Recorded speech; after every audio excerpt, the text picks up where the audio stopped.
Hello, all you freedom-loving people. James Comey was indicted by the federal government. President Trump announced that he will not allow Israel to annex the West Bank, and the Trump administration has finally come up with a solution to hold foreign hackers accountable. Okay, let's get into it. Former FBI Director James Comey was indicted by a federal grand jury on Thursday. He faces 2 felony charges for making false statements and obstructing official proceedings. These allegations stem from Comey's testimony before the Senate Judiciary Committee on September 30th, 2020.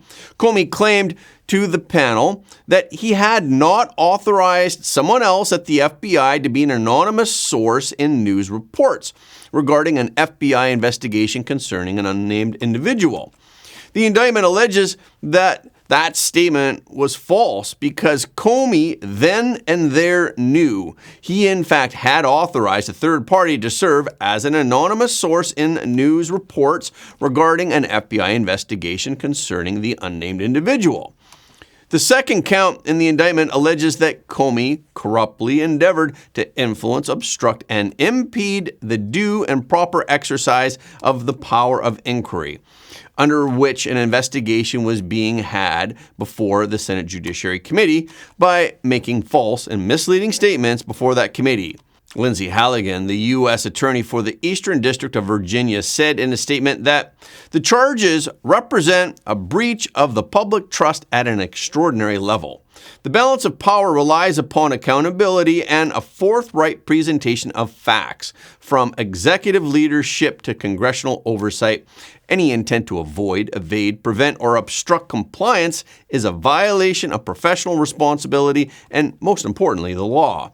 In a video, Comey responded to the indictment claiming his innocence, and he encouraged viewers that he is not afraid. Comey said, "My heart is broken for the Department of Justice, but I have great confidence in the federal judicial system and I'm innocent. So let's have a trial."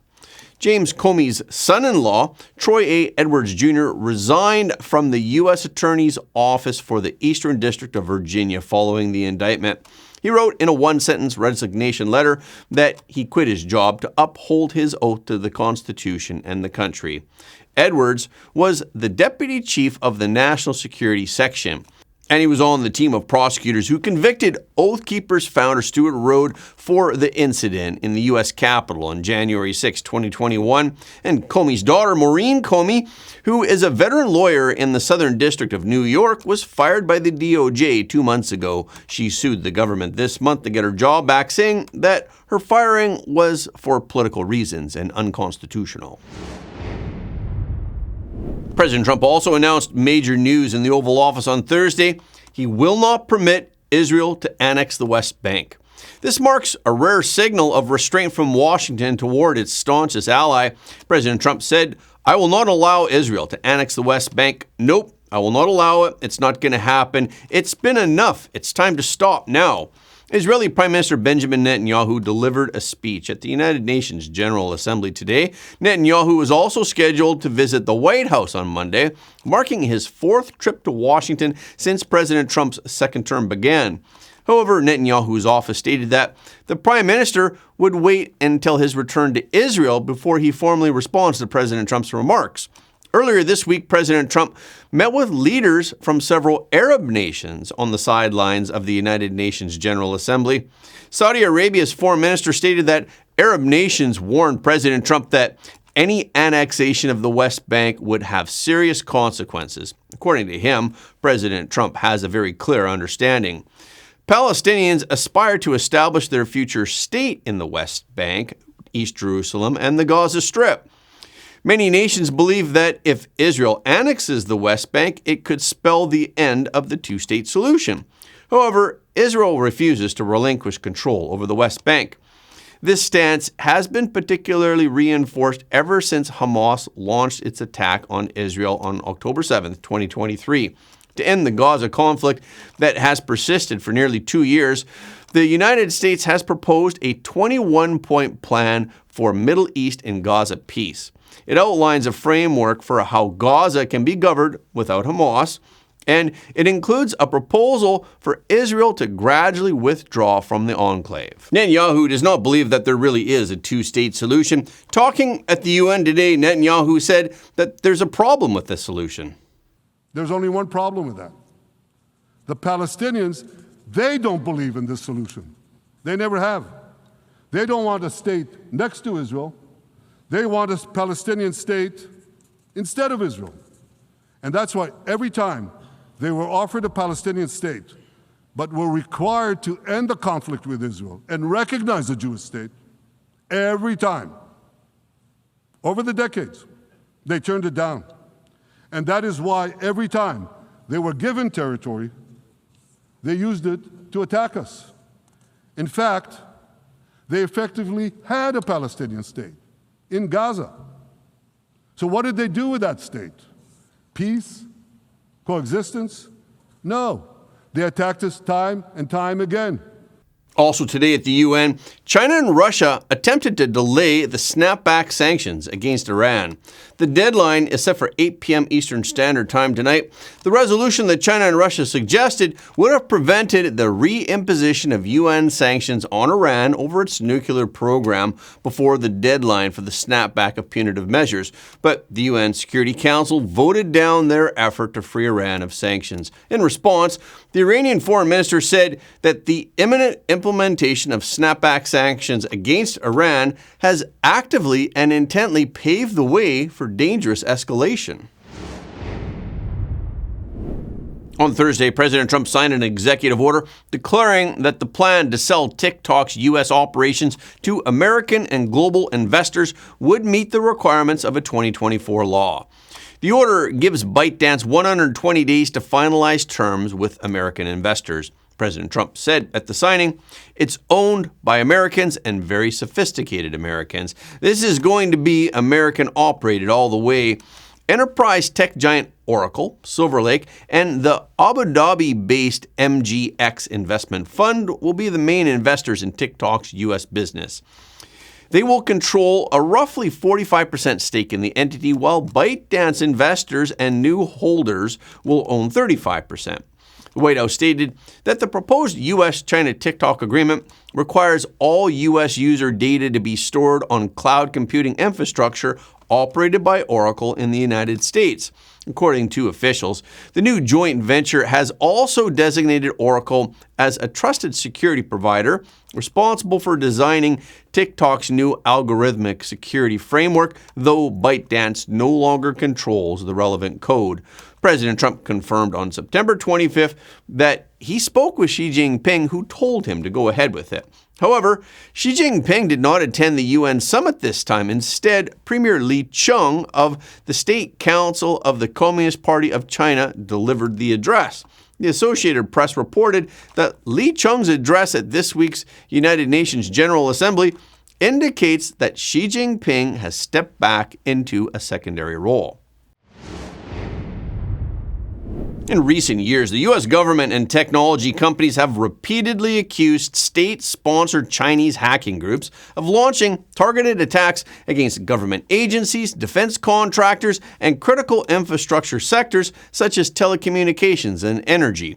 On March 5th, the U.S. government announced charges and issued arrest warrants for 12 Chinese Communist Party police officers and hackers who are responsible for large-scale cyber attacks against the United States.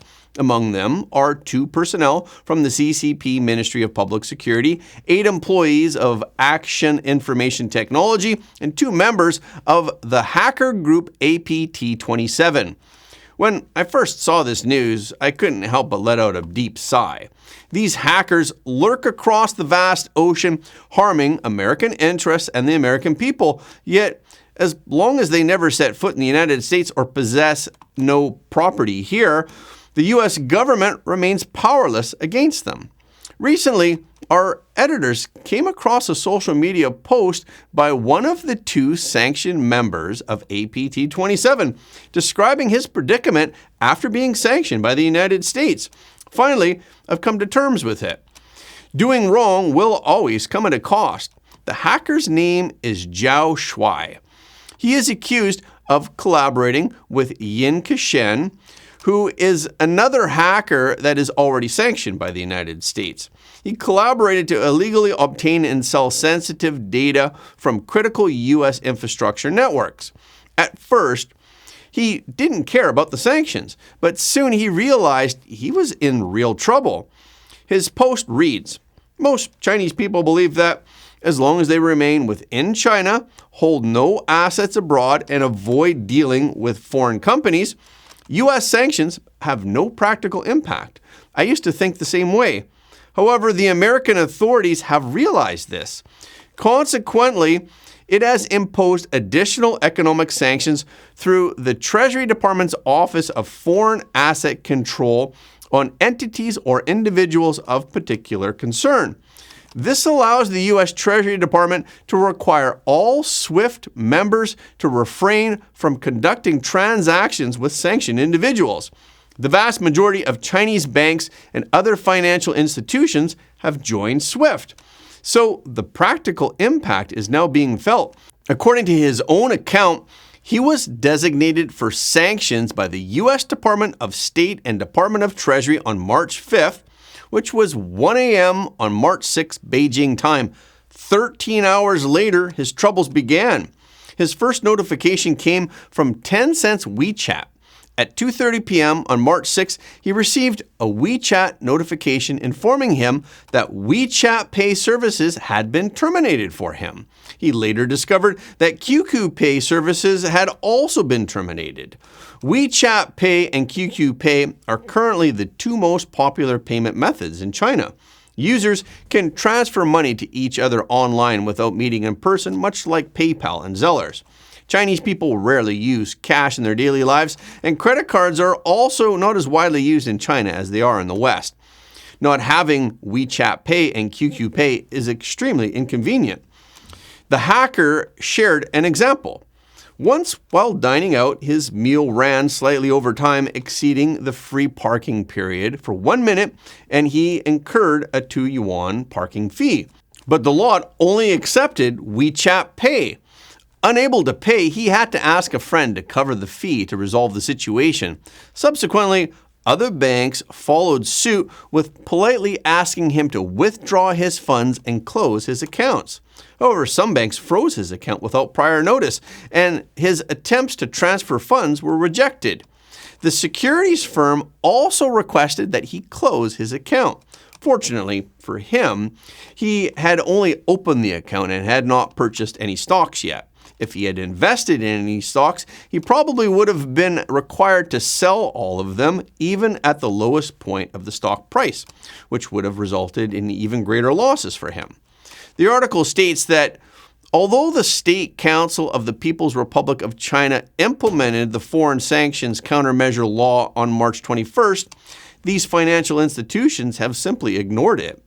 The reason is quite simple. Everyone knows that the CCP laws are merely for show. But China's financial institutions, especially the larger ones, will comply with U.S. sanctions.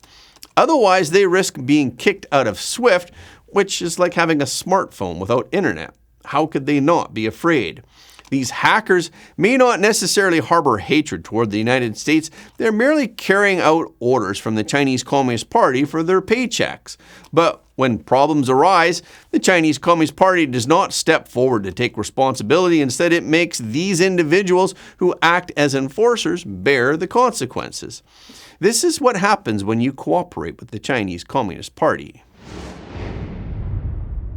A federal grand jury in New York's Eastern District filed a third supplemental indictment, an S3, on September 4th against former New York Deputy Chief of Staff Linda Sun and her husband, Chris Hu.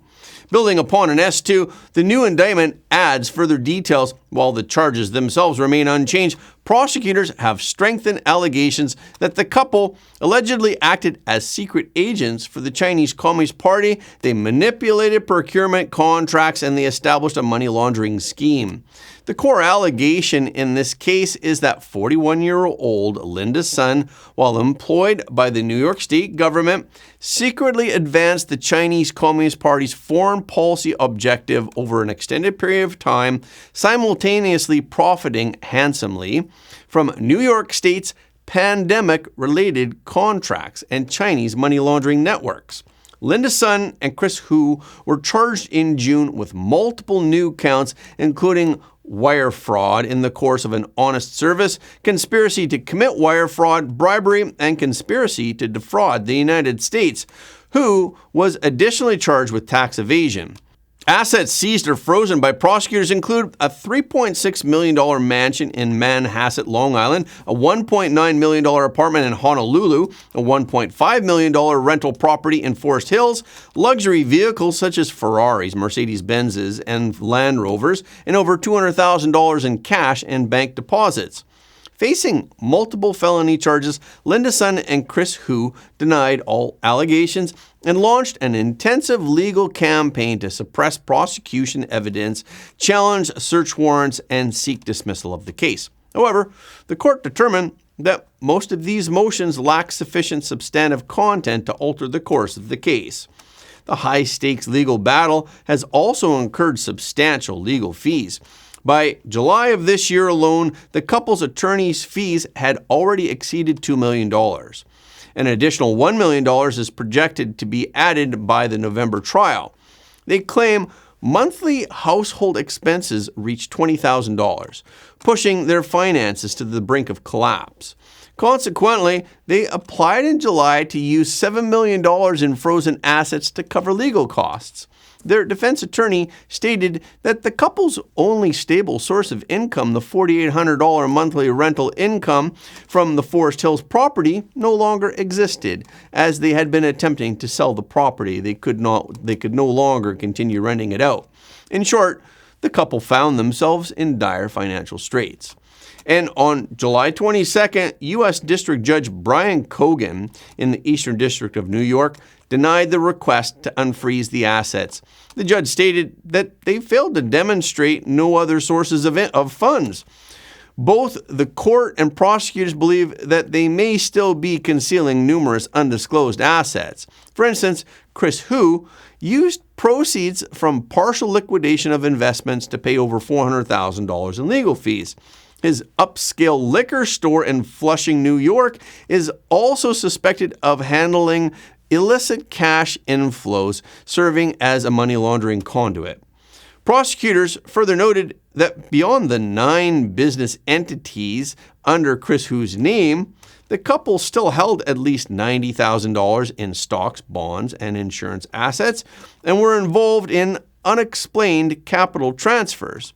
The judge criticized their financial disclosures as vague and incomplete, failing to explain how they maintained high living expenses while claiming no income. And that's a wrap for this episode. Thank you so much for your support of Front Page. Please remember to leave a comment below the video. This is really helping us to be seen all around the world. The more people who watch Front Page, the more freedom-loving people the world will have. And please hit the like button and hit the notification bell after subscribing. And please share this video with your friends and family, because everybody deserves to know the truth.